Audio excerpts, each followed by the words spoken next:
आमदार ऋतुराज पाटील यांच्या संकल्पनेतून 11 ऑगस्ट रोजी राजाराम तलाव परिसरात 2000 झाडं लावण्याचा उपक्रम हाती घेण्यात आला होता। युवा पिढीच्या उत्स्फूर्त प्रतिसादात पार पडलेल्या या वृक्षारोपण मोहिमेला विविध क्षेत्रातील मान्यवरांसह वृक्षप्रेमी नागरिक यांचं मोठं सहकार्य लाभलं होतं। आमदार ऋतुराज पाटील यांच्या संकल्पनेतून साकारलेल्या माय ट्री माय कोल्हापूर उपक्रमाला युवा पिढीनं मोठा हातभार लावला होता।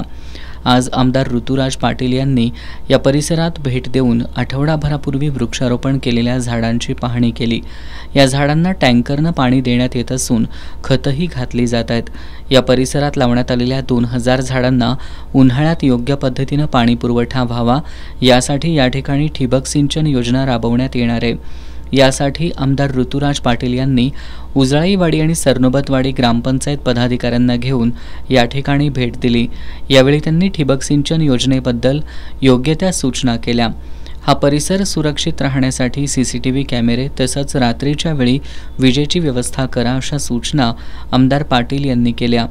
उजळाईवाडीचे सरपंच उत्तम आंबवडे यांनी ग्रामपंचायतीच्या 2 टँकरमधून झाडांना पाणी देत असल्याचं सांगून झाडांची निगा ठेवण्यासाठी सूचना देणारे फलक लावण्यात येणार असल्याचं सांगितलं। यावेळी या उपक्रमाचे समन्वयक प्राचार्य डॉक्टर महादेव नरके, जनसंपर्क अधिकारी डी पाटील, सरनोबतवाडीचे ग्रामपंचायत सदस्य योगीराज आडसूळ, सतीश लाड, अनिल गजबर, बाळकृष्ण खोत, अक्षय मोरे, शरद भोसले, खंडेराव माने, अरुण भोसले, तळसंदे फार्म हेड प्राध्यापक अमोल गाताडे, मिलिंद संकपाळ, विवेक राणे, महादेव वांगीकर यांच्यासह सरनोबतवाडी आणि उजळाईवाडीतील विविध संस्थांचे पदाधिकारी उपस्थित होते।